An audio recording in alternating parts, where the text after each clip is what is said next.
Hello everyone, welcome to another Facebook Live with Flow Living. I am Elisa Vitti, founder of the Flow Living Hormone Center and creator of the My Flow app. And I come to you live every Thursday at 2 p.m. Eastern Standard Time to bring you cutting edge information on how you can live healthier inside of your female body. You know, how do we biohack our hormones? How do we live optimally? How do we eat and live in a way that supports our hormones functioning the way that they are designed to, which is to make you feel fantastic and to succeed in every possible way in your life. So today's topic, because you've been asking me to talk about it, is kind of just a whole discussion about fibroids and how to know if you may in fact be dealing with them. And the reason why I'm framing it this way is because so often, I know for me, for example, I went undiagnosed with my PCOS for 7 years, and it's actually about the average. You know, you may not get a diagnosis of fibroids for anywhere from 4 to 7 years, sometimes longer, depending on your symptoms and your whole situation. So I wanted to kind of bring it potentially to your attention today to just see if this is something that you have that's exacerbating some of the symptoms you're trying to deal with to help hasten your recovery. So first and foremost, I love seeing where you're all tuning in from. Hey, Katie. Hi, Amanda. Let me know where you are. Where are you tuning in from? And Eileen, so glad that you're here. You had fibroids for years. They removed a few, but they keep growing. Yeah, that's another common problem with fibroids, just the surgery. I remember having a conversation with a friend years ago. Hey, Kayla. I'm going to go into all of that, Archana, in a minute. Hey, Sabrina. From London. Cool. My best friend lives in London. We went to college together, and then she lived in New York with me for a while, and then she moved to London. It's very sad, although London is fantastic. Hi, Manisha from India. Where in India are you? I lived in India for a couple of months in my 20s. Hey, Katie from Arizona. Awesome. Just finished Woman Code. Starting to use the cycle syncing method. Awesome, awesome. Daniela from New York. Namaste. So good. So I was talking with a friend years ago over dinner one night, and we were just, I think we were in our early 30s. So I was asking her about, what her plans were for her fertility and all of that. And as I do, you can only imagine what it's like to go out with me for dinner, right? I'm always talking about hormones. So anyway, she divulged to me, which I hadn't known before, that she had severe case of lots and lots of fibroids. And I said, oh my goodness, how long have you had them? She's like, oh, for 10 years. I said, oh, what's your doctor been telling you to do? And she said that the doctor basically told her to do nothing and maybe take the pill, but they would keep growing, obviously. And then if she ever wanted to have kids, that they would try removing them all, but there'd be, a lot of scar tissue and, this and that. And I thought, this is it?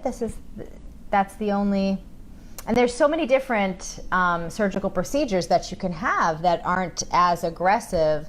There are some really fantastic, gynecological surgeons that I'm aware of, at least in New York City, who all they do all day long is, deal with fibroids. And some of their procedures are so subtle. They maybe just cut off the blood supply to a fibroid. So they don't necessarily have to cut the thing out and create scar tissue. So I found that to be not a great solution, for her to just sort of wait, let them get worse, and then get to the place where maybe she might not be able to have children. I didn't like that as a solution for her. So I wanted to talk to you today about fibroids, what kinds of things contribute to them, and some of the symptoms to look out for in case you may not be aware that they're going on. Because here's the other thing. If you have one condition like PCOS or heavy bleeding or endometriosis, oftentimes you can develop a secondary condition like fibroids. And in fact, there are some statistics that are pretty gnarly, like pretty much almost every woman at some point can end up developing some sort of fibroid growth, which, you know, we should all know what to do about it. So yeah, and yes, Agnes is sharing that the symptoms and the side effects of having them and not knowing what to do about them can be pretty severe and life interrupting. Yeah, here's the study. Most American women will develop fibroids at some point in their lives. Can you believe that? And it doesn't get a lot of press. They're non-cancerous tumors, they're benign, but they really do wreak havoc on a woman's quality of life. And in fact, it could be, if most women are getting fibroids and there isn't no effective treatment for them, it certainly could be one of the contributing factors to the fact that hysterectomies are the most commonly performed surgical procedure in the world, right? Because what's the best solution to deal with a uterus that you can't get rid of fibroids? We'll just take the whole thing out, right? But there's got to be a better way. So we're going to talk about that today. All right, so what causes fibroids? How does it happen in the first place? And of course, after we go through all these things, I'm going to, obviously give you a way to start to correct what is going on in your system and give you a system to help you deal with these fibroids. So, yeah, Carrie reading your note here, and Sabrina reading your notes. Yep, reading all of them as I'm talking, doing my best. Agnes, I'm sorry that you're feeling like so put upon by these fibroids. Okay, so let's talk about what causes them in the first place, because if you are dealing with them and you're aware that surgery is not the solution, it's a stopgap measure. So what is the solution? Well, let's get at the root cause. So the fundamental issue with fibroids is that your body is responding to excess estrogen, and the excess estrogen in your body is creating a situation where you're developing these growths in your system.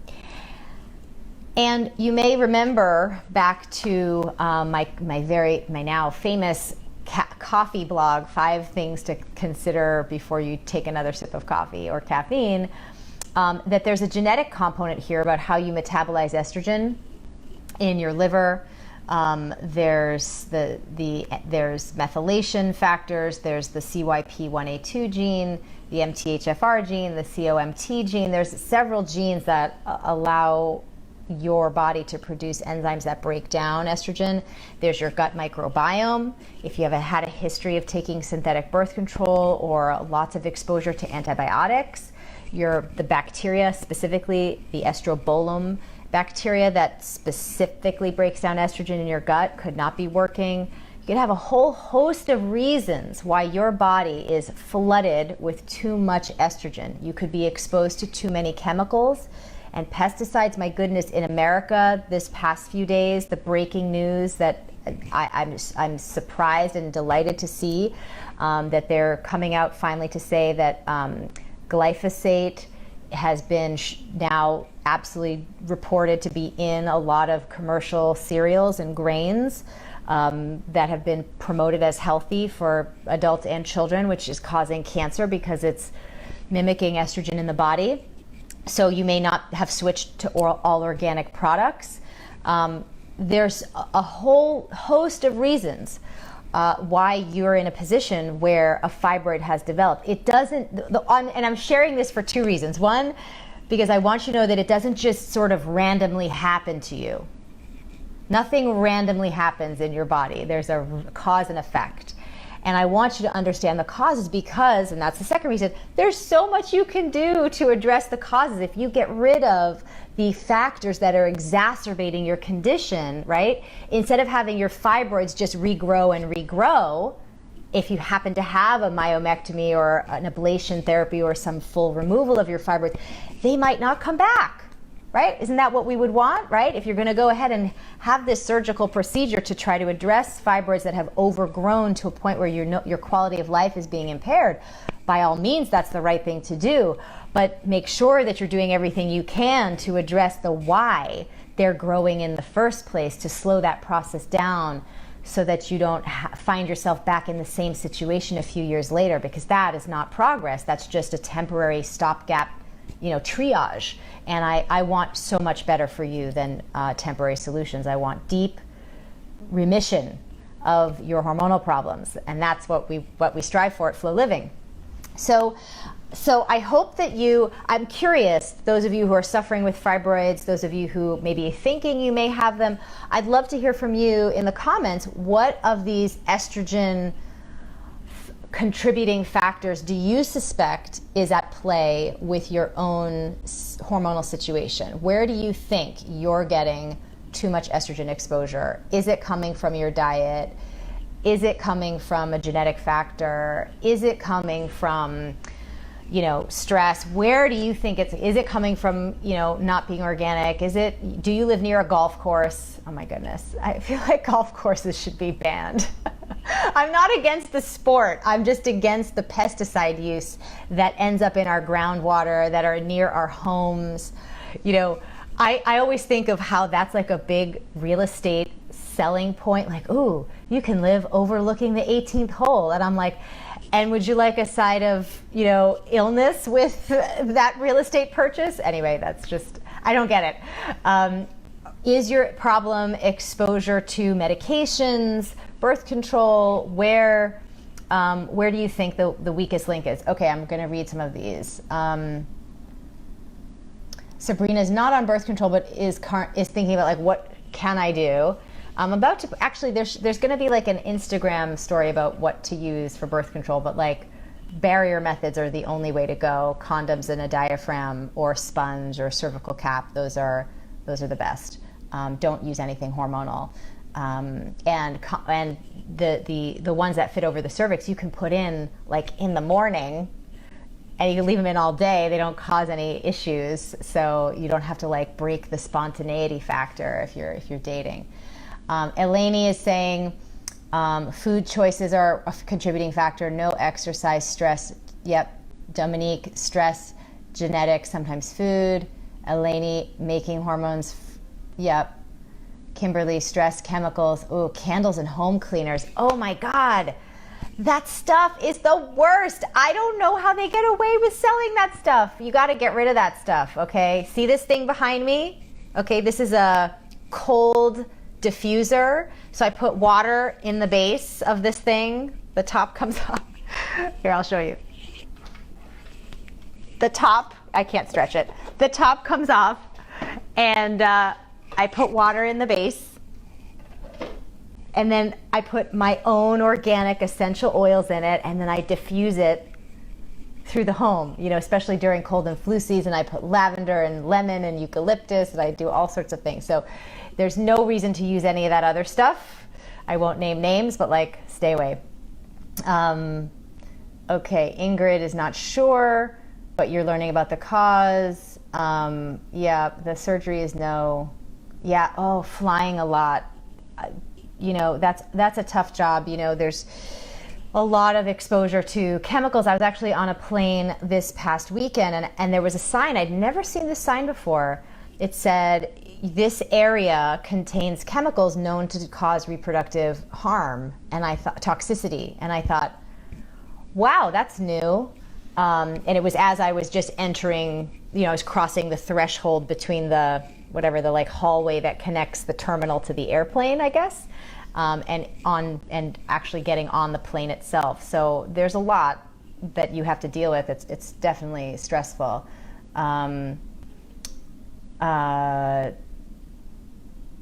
Eleni took doxycycline and you think it set off the fibroids. Yep. Compromised gut. Yep.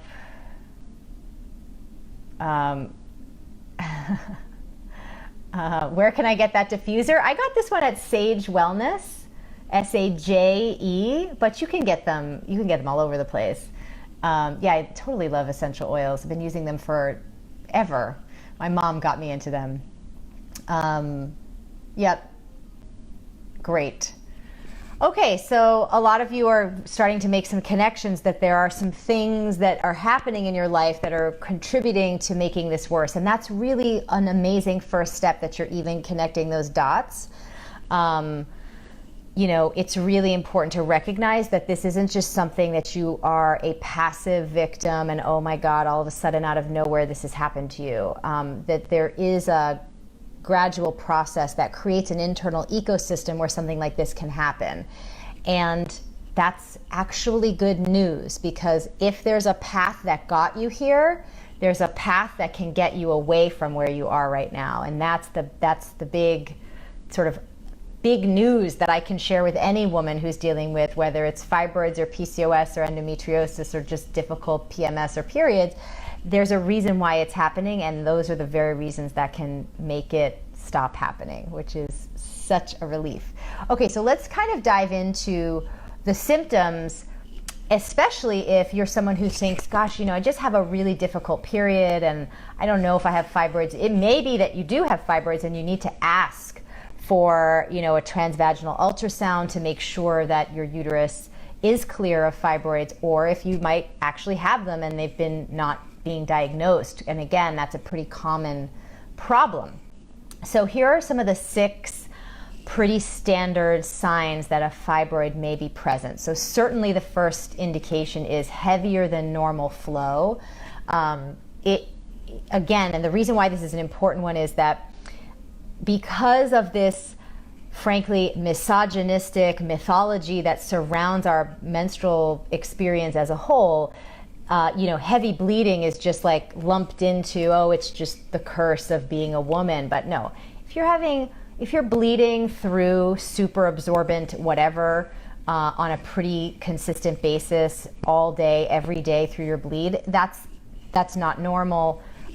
You may want to go and investigate whether or not you have a fibroid, okay? So that's an important thing, as opposed to just being dismissed as saying, oh, well, that's normal. Well, you should push to, if it's really heavy, if it's really, hey, Neve, if it's really debilitating to you and interrupting your quality of life, push to get evaluated just so you know if it's there, if it isn't there. Okay. Second sign is if your period lasts more than 7 days. So a normal flow lasts anywhere from 4 to 7 days. And if it lasts more than 7 days, again, it's not that you have bad luck and that it's just this is like what it means to be a woman. No, you may have a functional reason why that's happening, and it could be a fibroid. Overly long periods can be a sign of a fibroid, because the fibroid is, it acts as its own stimulator to the uterus, and it can prolong the bleeding. So that's a second thing.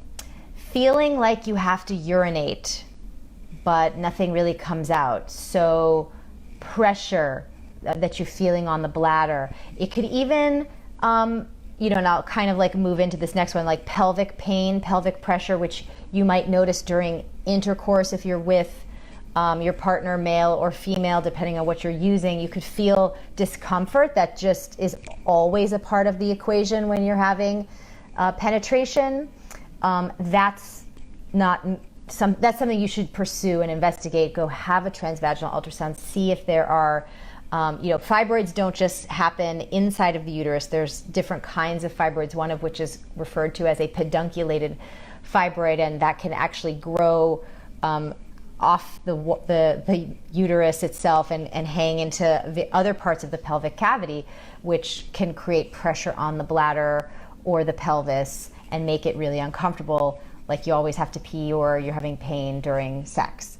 And then also another sign number 5, is constipation. Again, these fibroids can grow to such a size or be hanging off the uterus in such a way that the fibroid can actually be compromising the action of the colon, impairing its movement, and you feel like you can't go to the bathroom.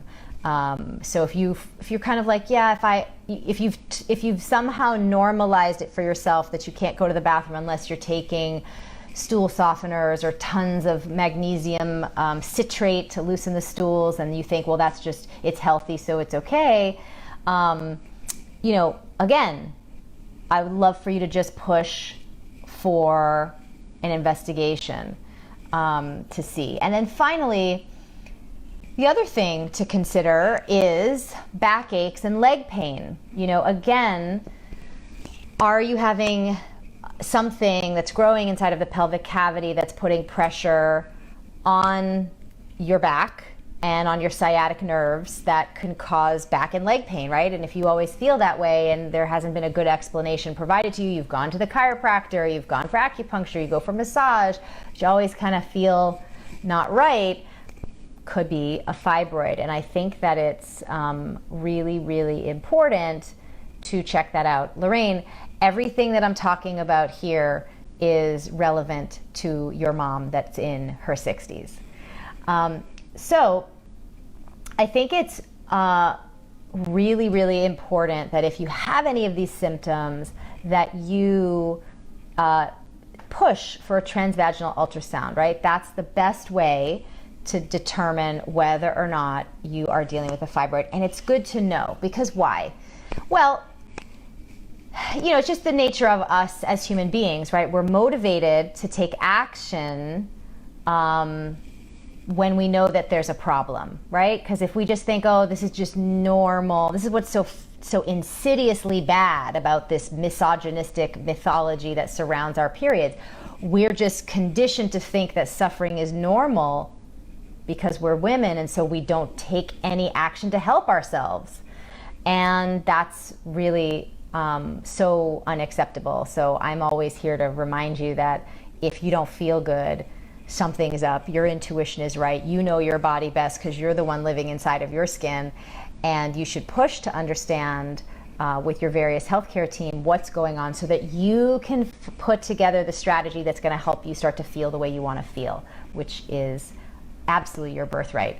Dominique was saying, yeah, you didn't realize your back pain was related until you got your fibroids under control. So that's really important on many counts, Dominique, to share that story. So I think that it's important because if you get that diagnosis, you'll be ready to maybe address some of the things that we were talking about 15 minutes ago, cleaning up your chemical situation at home, right? Going green, switching to organic food, starting to eat the way that your hormones need to help you metabolize estrogen as efficiently as possible, taking the right supplements, doing all the things that's going to help your body, deal with that internal ecosystem that is causing the growth of these fibroids. And when you're motivated as a woman, I haven't met any woman who's motivated that I could stop. Women are just unstoppable forces of nature. So when you're this is what I want, I'm going to do it, let's all get out of your way, which is a good thing, which is a very good thing. So I wanted, and here, the reality too is also you're going to definitely be confronted with the limitations of conventional medicine. They're going to say that the cause is unknown. There's nothing that they can do, and the only treatment is taking birth control, which will exacerbate some of the root causes of your fibroids, and it doesn't fix the fibroids. And then, of course, surgery is always used as the last resort because it can compromise your fertility because of the scar tissue. That remains can be problematic for implantation during conception. Sarah,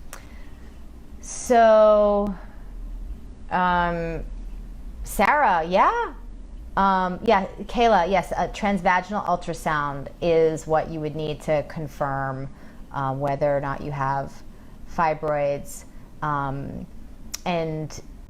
Sarah, if you're feeling you should definitely go have that evaluated could be fibroids, but whatever it is, you definitely want to find out what it is, because that's, right? You cannot walk around feeling like your bladder is going to fall out of you and like hold your belly, you know, to feel normal. Like, you can't settle for that. That's not something that you should think is something you should settle for. You should go seek out information, arm yourself with information so that you then can take the right course of action. So what can we do? What can we do? Yes, fibroids can push on the bladder. That's right. That's what we were talking about earlier.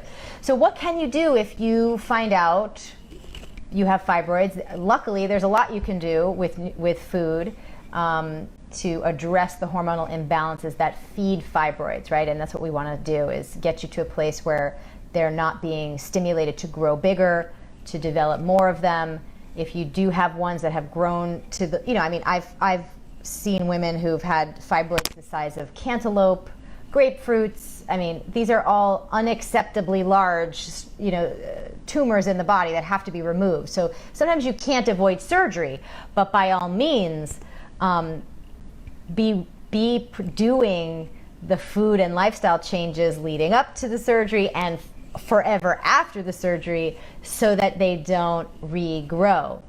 And I think that that's really, really critical. Okay, so let's talk about what I think are some really good strategies for dealing with fibroids that are natural and safe.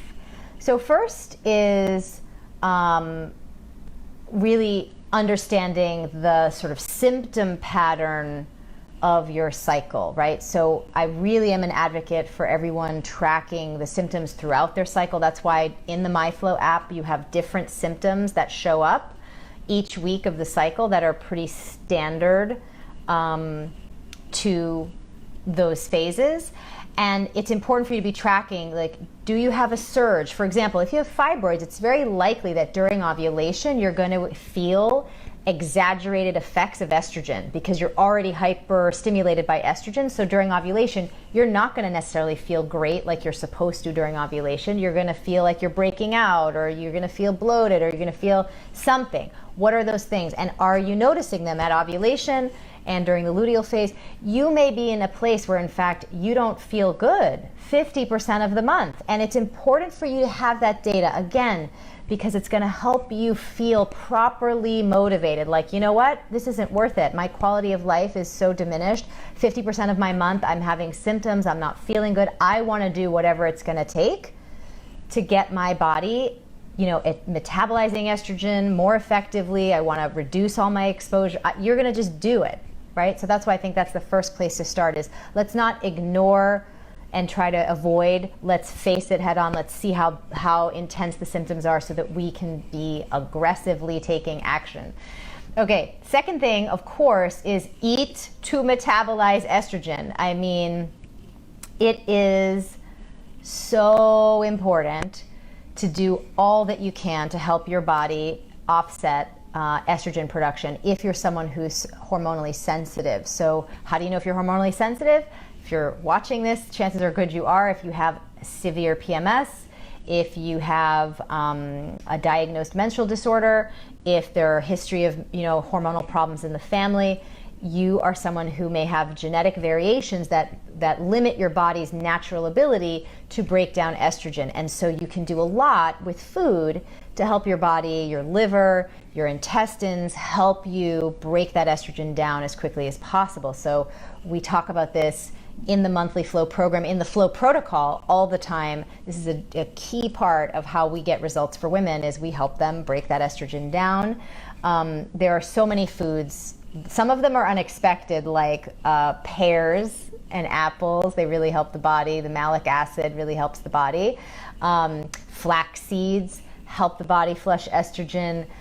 Cooked leafy green vegetables help the body flush estrogen. Broccoli sprouts help the body flush estrogen. This is like a tongue twister now. So there's so much that you can do. Beans help the body flush estrogen. Basically, you can just be eating all these foods pretty much every day and help your body do its job.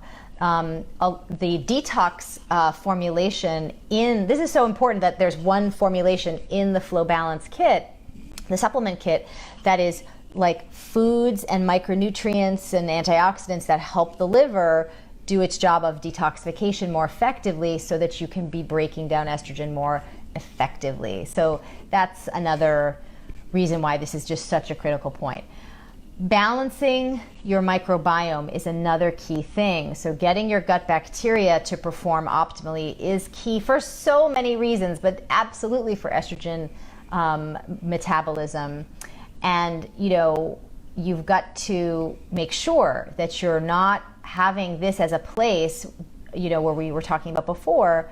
If you have a diet that's creating a lot of bad bacterial overgrowth in the intestines, you're not going to be breaking down estrogen. You're going to start to have estrogen overload. You're going to feed the growth of those fibroids, and you're going to be back to square one with your symptoms and with the whole problem. So you got to take it seriously. It isn't something you can just get away with, and I'm right there with you. I'm a former PCOS sufferer. I live this lifestyle each and every day and have for 20 years now because it keeps my condition in remission, right? I've been ovulating and menstruating regularly for 20 years because of the Flow protocol. And I know that if I let it slide and started having things that are not good for my gut, for example, like dairy and sugar and gluten, that I should expect my symptoms to come back. So that's the same for you. If you don't start really committing to taking these things out of the diet permanently, then what you have to really level set your expectations about what is possible for your body. Like, you can't just expect your fibroids to go away if you're not willing to get rid of some of the things that are making them worse, right?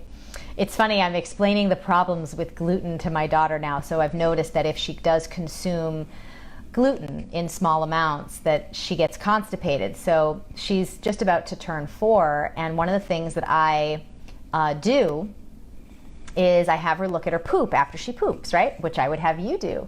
I do it. Everyone should do it. It's a great place to look to see if your diet is working for you.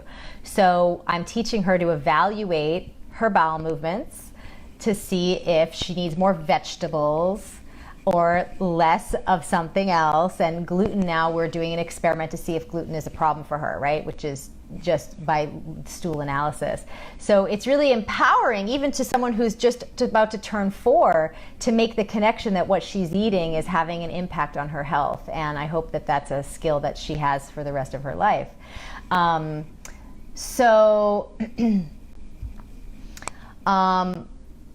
Eileen's asking about breaking down estrogen. Ariel, I'm not sure why your cycle would become shorter, but I would wonder if there's enough foods that are supporting your progesterone levels, or if you're dealing with a thyroid issue that was already there that's now just needing more attention.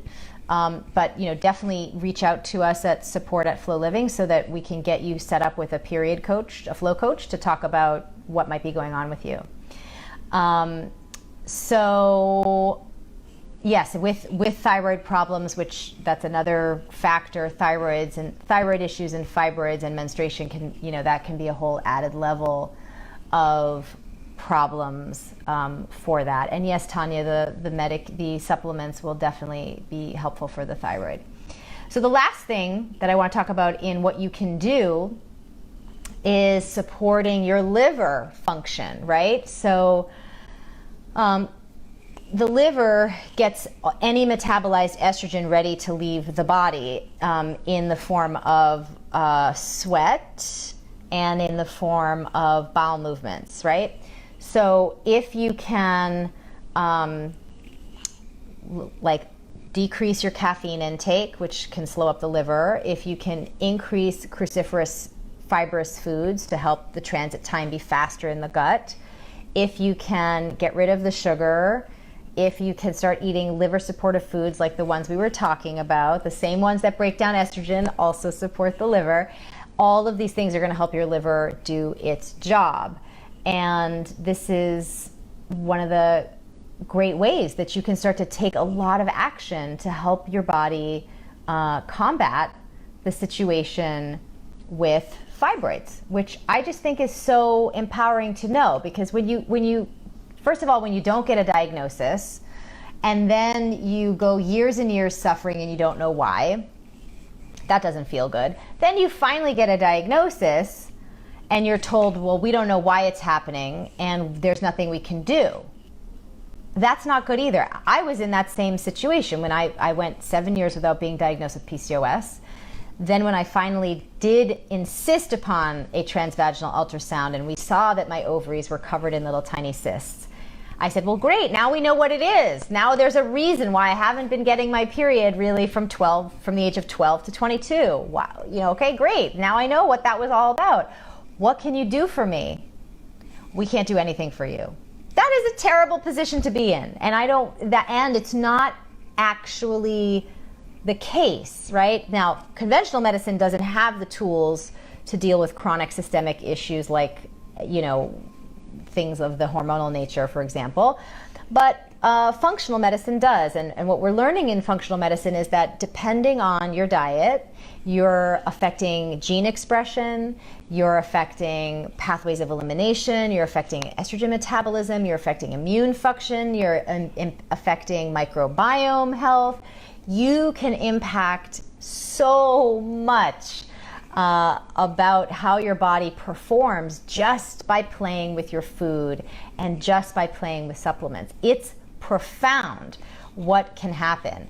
So I share this so passionately because I want you to feel encouraged and hopeful and inspired to take some action finally around the situation of your fibroids, whether that is to insist upon the right diagnostic tool with your gynecologist.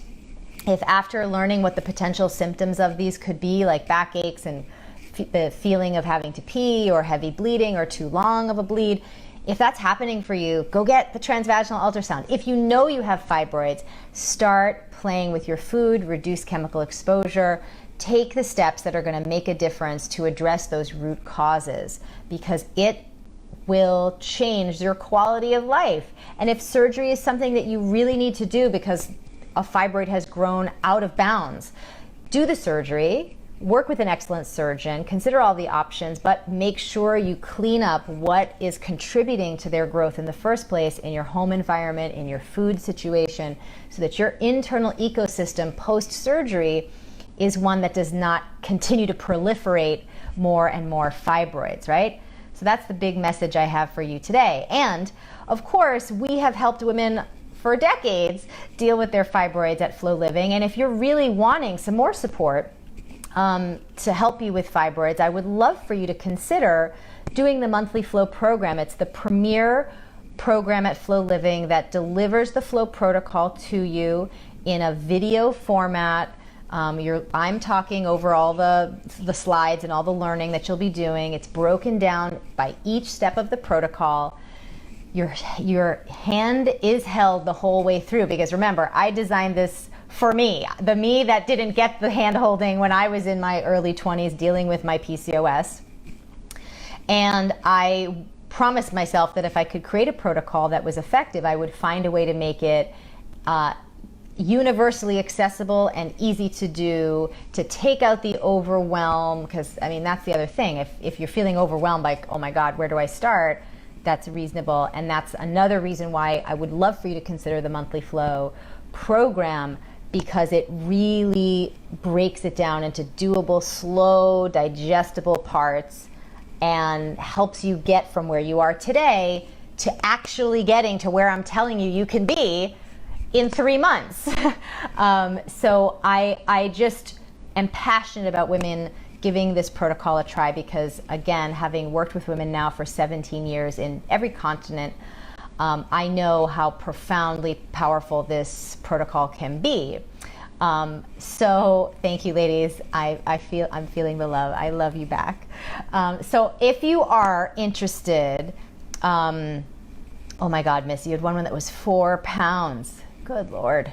I mean, this is what I'm saying. We need more support. You know, we need more support than you've just got a fibroid, good luck, or you've just got a fibroid, maybe take the pill and, you know, come back before you want to have kids and then we'll take this out and we'll see how that goes. I needed more support in like, oh yeah, you've got PCOS, just, you know, we'll give you some medication and then we'll see how it goes.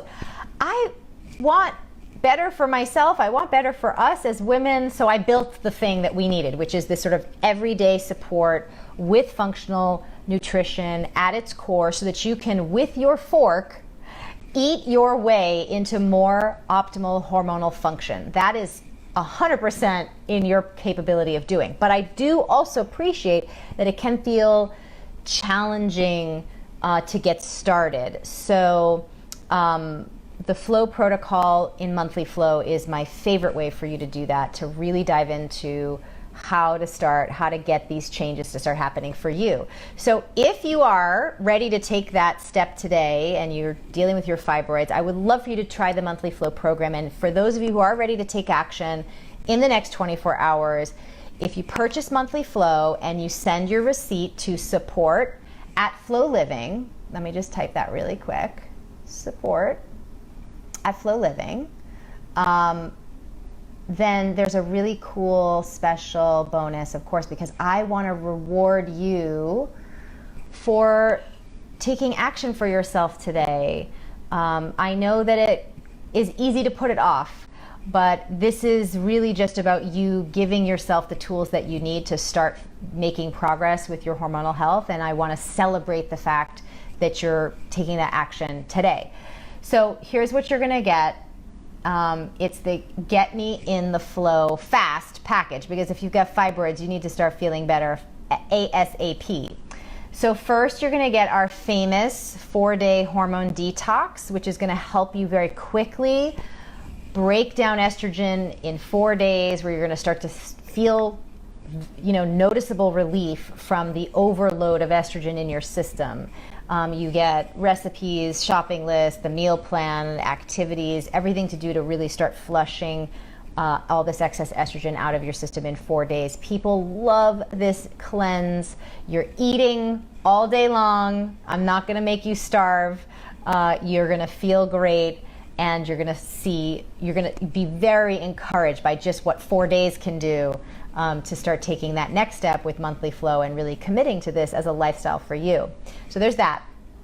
Then you're going to get my personal home medicine cabinet guide. So beyond the Flow supplements that I take every day, when other things come up, like a UTI or a yeast infection or a cold or a headache or anything, a rash, what is it that I keep in my home for myself and my family to use so that we can avoid taking medications that potentially disrupt hormones or the microbiome? So this is a really great tool, and this is a bonus if you purchase Monthly Flow in the next 24 hours and send that email over to support@Flow Living.